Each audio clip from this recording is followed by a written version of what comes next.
बिस्मिल्लाहिर्रहमानिर्रहीम। शुरू अल्लाह के नाम से जो बड़ा मेहरबान निहायत रहम करने वाला है। अस्सलाम वालेकुम वरहमतुल्लाहि वबरकातुहू। तमाम बहन भाई एक बार प्यार से दुरूद पाक पढ़ लें।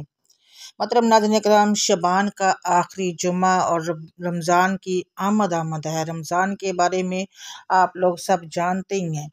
रमज़ान का बाबरकत महीना शुरू होने वाला है और शबान का ये आखिरी जुमा है। इंशाल्लाह अगला जुमा रमज़ानुल मुबारक में आएगा। जैसा कि आप सब लोग जानते हैं कि रमज़ानुल मुबारक में अलग ही सवाब का, नफलों का, फजल इबादतों का जो सवाब होता है वो आम दिनों की निस्बत 70 गुना ज़्यादा होता है। जुमे की फजीलत तो आप लोग बहुत से जो लोग बहन भाई जानते हैं। आज मैं थोड़ा सा और आप लोगों को बता दूं, उसके बाद आप लोगों को एक तस्बीह बताऊंगी जुमे के हवाले से। जो आप करेंगे उसके बाद इंशाअल्लाह ताला आप लोगों को इतना अल्लाह ताला माल दौलत देगा कि आप लोग खुद देखेंगे अपनी आंखों से अपने घर में खुशहाली के दिन, तंग दस्ती दूर होने के दिन और आपकी गुर्बत ख़त्म होने के दिन। जुमे के हफ्ते के तमाम दिनों का जैसे कि आप लोग जानते हैं कि सरदार है और सभी दिनों से अफजल दिन है। हदीस के अल्फाज हैं कि सबसे बेहतर दिन जिस दिन पर आफ्ताब तलू होता है जो जुम्मे का ही दिन होता है और इसी दिन हज़रत आदम अलैहिस्सलाम की तख्लीक हुई। जो मैं आप लोगों को पहले भी काफ़ी बार बता चुकी हूँ। बहुत से मैं फ़राइज़ और आप जो सुनते हैं जुम्मे के हवाले से वो भी आप लोगों को बता चुकी हूँ। कुरान पाक में है सूरतुल जुम्मा आयत नंबर 9, जिसका तर्जमा मैं आप लोगों को बता देती हूँ कि ए लोगो जो ईमान लाए हो, जब पुकारा जाए नमाज के लिए जुम्मे के दिन तो अल्लाह के जिक्र की तरफ दौड़ो और खरीदो फरोख्त छोड़ दो, जो तुम्हारे लिए ज़्यादा बेहतर है अगर तुम जानो। कुरान पाक के तर्जुमे में बताया गया है कि जुम्मे के दिन जब नमाज जुम्मा का टाइम हो तो सारी चीज़ें बंद कर दो, खरीदो फरोख्त हर चीज़। आप लोगों से मेरी दरख्वास्त है, मेरे उन भाइयों से जो जुम्मे को टाइम के टाइम जाके भागम भाग पकड़ते हैं, प्लीज़ आप लोगों से रिक्वेस्ट है कि मोबाइल तो आप लोग सारी ज़िंदगी, सारी रात, सारा दिन यूज़ करते ही हो। नमाज के टाइम और जुम्मे के टाइम पे उस मोबाइल को छोड़ दिया करो। जुम्मे में जब भी कोशिश करें, उठें, गुस्ल करें, वज़ू करें, नए कपड़े पहने, खुशबू लगाएं, अतर लगाएं और आप आराम सब मस्जिद में सबसे पहले जाएं और खुतबा सुनें। तुलूब आफ्ताब होता है वो जुम्मे का दिन है और इसी दिन हज़रत आदम अलैहिस्सलाम की तख्लीक हुई। इसी दिन उनको जन्नत में दाखिल किया और फिर उसी दिन उनको जन्नत से निकाला भी गया और दुनिया में भी भेजा गया।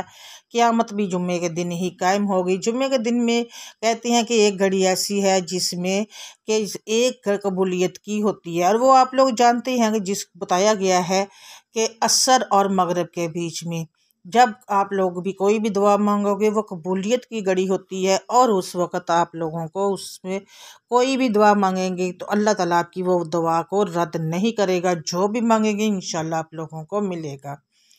कुरान पाक में इसी तरह उसी दिन उनको जन्नत से निकाला और दुनिया में भेजा गया। क़यामत भी जुम्मे के दिन ही कायम होगी। जुम्मे के दिन में एक घड़ी ऐसी है कि जिस पर अब जो बंदा मोमन जो दुआ करे वो कबूल होती है और वो मैं आप लोगों को बता चुकी हूँ। असर और मगरिब के बीच नबी पाक हज़रत मोहम्मद मुस्तफ़ा सल्लल्लाहु अलैहि वसल्लम ने फरमाया कि जुम्मे के दिन मुझ पर कसरत से दरूद पाक पढ़ा करो। नाज़रीन किराम, मैं आप लोगों को पहले भी बोलती हूँ कि अब शब जुम्मा शुरू हो चुका है, शाम को ही शुरू हो जाता है। मगरिब के बाद जुमेरात के दिन उसी वक्त आप दरूद शुरू कर दिया करें और कोशिश किया करें मेरे बहनों और भाइयों कि अल्लाह ताला अपने प्यारे हबीब हज़रत मोहम्मद मुस्तफ़ा सल्लल्लाहु अलैहि वसल्लम पर जब दरूद भेजो तो बावज़ू हो जाया करें। बेशक छोटा दरूद पढ़ें, बड़ा दरूद पढ़ें, वज़ू के साथ भेजें, वज़ू करें।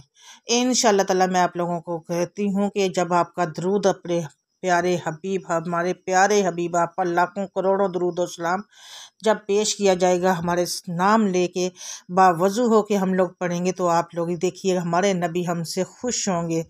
जुमे के दिन की अहमियत का आप अंदाज़ा इससे भी लगा सकते हैं कि कुरान मजीद में एक पूरी सूरह जुम्मा इस दिन के नाम से भी मौजूद है।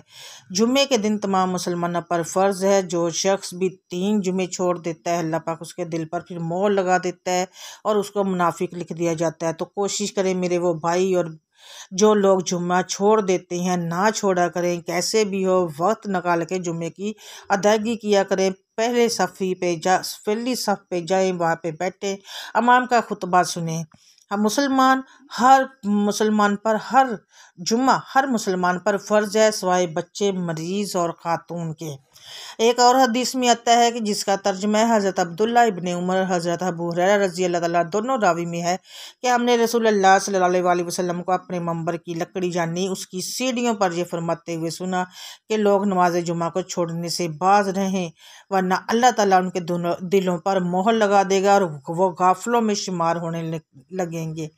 और नाज़रीन कराम, जो शख्स भी जुम्मे के दिन गुस्ल करता है, खूब अच्छी तरह से पाकी हासिल करता है, तेल लगाता है, घर में खुशबू लगाता है, नमाज जुम्मा के लिए निकलता है, दो आदमियों के दरमियान नहीं बैठता, फिर जितनी भी हो सके वो नफल नमाज भी पढ़ता है, और जब इमाम खुतबा शुरू करे तो खामोशी से सुनता है, तो उसके लिए एक जुम्मे से लेकर अगले जुम्मे तक अल्लाह ताला तमाम गुनाह माफ़ कर देता है। तो नाज़रीन कराम, जुम्मे की भी इतनी ज़्यादा फजीलतें हैं, इतनी ज़्यादा फजीलतें हैं जो मैं आप लोगों को पहले भी बता चुकी हूँ।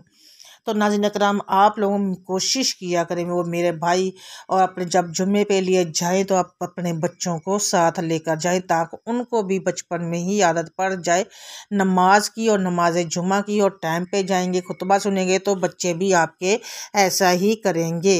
आप लोगों पे है ना कि आप लोगों ने अपने बच्चों को किस तरफ लेके जाना है। नमाज जुम्मे वाले दिन मेरी बहनें जो हैं, एक 2-3 काम ज़रूर किया करें हर जुम्मे के दिन। आगे माशाल्लाह से रमज़ान भी आ रहा है, रमज़ान में तो उन कामों का 70 गुना आप लोगों को मिलेगा। आप किया करें जुम्मे के दिन सूरह जुम्मा को ज़रूर पढ़ा करें, और सूरह काफ पढ़ने की भी बहुत फजीलत है, वो भी पढ़ा करें। फरमाने नबी हज़रत मोहम्मद मुस्तफ़ा सल्लल्लाहु अलैहि वसल्लम ने फरमाया कि जिसने जुम्मे के दिन सूरत काफ पढ़ी, उसके लिए 2 जुम्मों के दरमियान नूर रोशन होता है। तो नाज़रीन कराम, मेरी बहनों से बहुत ही इल्तिजा है, रिक्वेस्ट है कि जुम्मे के दिन सूरह काफ ज़रूर पढ़ा करें, और जुम्मे की अजान हो रही हो तो मुनादी करने वाला ऐलान करता है कि आ जाओ सब हकीकी कामयाबी की तरफ, मगर किसी को कोई फ़र्क ही नहीं पड़ रहा कि मुनादी करने वाला कितने बड़े इनाम की तरफ सबको दावत दे रहा होता है। और ये दावत भी दावत आम नहीं है, किसी छोटे बड़े में कोई फ़र्क नहीं, किसी अमीर गरीब रंग नस्ल का कोई फ़र्क नहीं, सबको बुलाया जा रहा है, मगर इस दावत को कोई सुन ही नहीं रहा, शायद कोई सुनना ही नहीं चाहता। एक तरफ दुनियावी कामकाज और दुनियावी ज़रूरतें हैं जो सिर्फ़ आर्जी हैं और फ़ानी वक्त के लिए है, जिनका इंतज़ार बाद में भी हो सकता है। कोई ऐसी चीज़ नहीं है जो बाद में ना हो पाए, सिवाय वो उम्र जिनकी शरीयत ने छूट दी है। मगर कोई भी अपनी बेबुनियाद और हकीर चीज़ों को, इन हकीर मसरूफियत को तर्क नहीं करता, जानता भी नहीं है कि यह मुनादी सबसे बड़े बादशाह के हुक्म पर की जा रही होती है, और उस पर लब्बैक कहना बहुत ज़रूरी है। अपने ही मालिक से अल्लाह माफ़रे नौज़ बिल्लाह बगावत करता है, और मालिक से देकर भी दे रहा है, इसके बावजूद वो सरेआम बगावत करता है, और ऐसे शख्स का अंजाम बहुत इबरतनाक होता है। हज़रत अब्दुल्ला बिन इब्ने अब्बास रज़ी अल्लाह तआला से रावी है कि रसूलुल्लाह सल्लल्लाहु अलैहि वसल्लम ने फरमाया, जो आदमी बगैर किसी अज़र के नमाज जुम्मा छोड़ देता है, वो ऐसी किताब में मुनाफिक लिखा जाता है, जो ना कभी मिटाई जाती है ना तब्दील की जाती है। और बाद रवायत में ये भी है कि जो आदमी 3 जुम्मे छोड़ दे, ये वईद उसके लिए है। वो लोग जिन पर नमाज जुम्मा वाजिब नहीं है, उन लोगों पर नमाज जुम्मा वो है। तारक इब्न शाब रावी है कि रसूलुल्लाह सल्लल्लाहु अलैहि वसल्लम ने फरमाया, जुम्मा हक है और जुमात के साथ हर मुसलमान पर वाजिब है, अलावा 4 आदमियों के, जो गुलाम जो किसी की मुल्क में हो, औरत, बच्चा और मरीज़, उन पर नमाज जुम्मा वाजिब नहीं है। तो नाज़रीन कराम, ये थोड़ा सा मैंने आप लोगों को जुम्मे के बारे में बताया, फजीलत बताई, और उसके पढ़ने के ना पढ़ने के नुकसानात भी बताए। ये तो हम लोग सब लोग जानते हैं कि हम लोग जुम्मे की नमाज, हम मर्द हजरात के लिए, हम सब के लिए जुम्मा ईद की तरह होता है, तो ईद की तरह ही हम लोगों को एहतमाम करते हैं। कोशिश किया करें मेरी बहनें, जो जैसे ही शब जुम्मा जुमेरात की रात को शुरू हो जाता है मगरिब के बाद, तो तब से दरूद पाक की शुरू कर दिया करें, ताकि जब जुम्मे के दिन हमारा दरूद हमारे नबी के हजूर पेश किया जाएगा, हमारा नाम लेकर, तो हमारे नबी कितना खुश होंगे ये सोच के। तो उसके बाद जो हम पे अल्लाह ताला की रहमत होगी, आप लोगों को अगर इतने सच्चे दिल से, पाक दिल से अल्लाह ताला के नबी पे दरूद पढ़ेंगे, तो आपको उनकी ज़ियारत भी हो सकती है, और ये खुशकिस्मत मुक़द्दर वाले बंदे होते हैं। तो कोशिश किया करें कि दरूद पाक पढ़ा करें, कोशिश करें कि वज़ू में ही ज़्यादा पढ़ें, कुरान पाक की तिलावत करें। इस जुमे के दिन सूरह काफ पढ़ें और सूरह काफ और सूरह जुमा की तिलावत ज़रूर करें। हर जुमे को अगर आप एक बार भी पढ़ लोगे तो उसका बहुत ज़्यादा सवाब है। आगे जुमा आने वाला है जिससे एक लफ्ज़ पढ़ने पर आप लोगों को 70 गुना ज़्यादा नेकियां मिलेगी और पढ़ने का सवाब भी मिलेगा। अब मैं आप लोगों को थोड़ा सा वजीफ़ा बता देती हूँ जुमे के हवाले से, जो आप लोगों ने करना है जुमे के दिन। उस जो आप किसी भी वक्त कर सकते हैं, चलते फिरते कर सकते हैं, उठते बैठते कर सकते हैं। ज़्यादा लंबा वजीफ़ा नहीं है। सबसे पहले आप लोग अव्वल आखिर दुरूद पाक पढ़ेंगे। वज़ू हो के आपने अमल करना है ये, और ये वज़ू करेंगे। इसके बाद आप लोगों की जो हाजतें हैं अल्लाह ताला इंशाअल्लाह ताला से वो बहुत ज़्यादा पूरी करेगा। इस वजीफ़े के बाद आप अल्लाह से जो मांगेंगे वो आपको मिलेगा। जब भी आप कोई अमल करें, जो वजीफ़ा करें, उसको बावज़ू हालत में किया करें। अव्वल आखिर दुरूद पाक की पाबंदी किया करें। दुरूद इब्राहिम ज़रूर पढ़ा करें, या कोई भी वज़ू ज़रूर पढ़ा करें। लेकिन जिन अमल जिनके वजीफ़े के साथ मैं बोलती हूँ कि दुरूद इब्राहिम पढ़ना, तो आप लोगों ने उसके साथ दुरूद इब्राहिम ही पढ़ना है। तो नाज़रीन करम, सबसे पहले आप वज़ू हो जाएंगे। जुम्मे के दिन का बाबरकत दिन है, मुबारक दिन है। इसके में टाइम की कोई पाबंदी नहीं है। आप ये अमल किसी भी वक्त कर सकते हैं, चलते फिरते कर सकते हैं। सबसे पहले आप लोग अव्वल और में दुरूद पाक पढ़ेंगे। दुरूद पाक पढ़ने के बाद उसके बाद आप लोग पढ़ोगे सूरह कौसर को। सूरह कौसर को आप 44 मतलब 44 बार पढ़ोगे। हाथ की उंगलियों पर पढ़ लें या तस्बीह के दानों पर पढ़ लें, वो आपकी मर्जी है। कोशिश किया करें कोई भी अमल हो हाथ के उंगलियों पर किया करें। सूरह कौसर को आप 44 बार पढ़ेंगे। उसके बाद सूरह कौसर जब 44 बार अदा कर लेंगे, उसके बाद आप लोग एक तस्बीह करेंगे, या गनी हूँ या मोहन्नी हूँ, या गनी हूँ या मोहन्नी हूँ, या गनी या मोहन्नी। इस तरह से करके आप लोग एक तस्बीह करेंगे। उसके बाद एक तस्बीह और करेंगे, या वदूदू, या वदूदू, या वदूदू। एक तस्बीह आप ये 3 तस्बीहात करेंगे, और 2 तस्बीहात करेंगे, और 44 बार सूरह कौसर पढ़ेंगे। उसके बाद आपने उतना ही दुरूद पाक आखिर में पढ़ना है जितना आपने वजीफ़े के शुरू में पढ़ा था। तो नाज़रीन अकराम, वजीफ़े के शुरू में पढ़ने के बाद आप लोगों ने अल्लाह की बारगाह में अपने हाथ उठाने हैं। हाथ उठाने हैं अपने मकसद की जो नीयत की थी, मकसद की नियत करनी है आपने वजीफ़ा करने से पहले। फिर उसके बाद ये वजीफ़ा करना है। सूरह कौसर को आपने 44 बार पढ़ना है। या गनी हूँ या मोगनी हूँ की आप लोगों ने एक तस्बीह करनी है। या वदूद, सिर्फ एक लफ्ज़, या वदूद एक बार, या वदूद, या वदूद, या वदूद। इतने प्यार से आहिस्ता आहिस्ता और स्लो करके पढ़ना है, तेज़ तेज़ नहीं पढ़ना, स्लो करके आपने उसकी एक तस्बीह करनी है। और फिर अव्वल और आखिर जितना अव्वल आपने शुरू में दुरूद पढ़ा था उतना ही आखिर में पढ़ना है। उसके बाद आप लोगों ने अल्लाह ताला की बारगाह में अपने हाथ फैला देने हैं। हाथ फैला के आप लोगों ने अल्लाह ताला से इतनी नरमी से, इतनी आजिज़ से सर को झुका के और इतनी आजिज़ से बैठ के अल्लाह ताला की बारगाह में दुआ मांगनी है अपने उस मकसद के लिए, उस हाजत के लिए जो आप लोग चाहते हैं कि आपकी पूरी हो।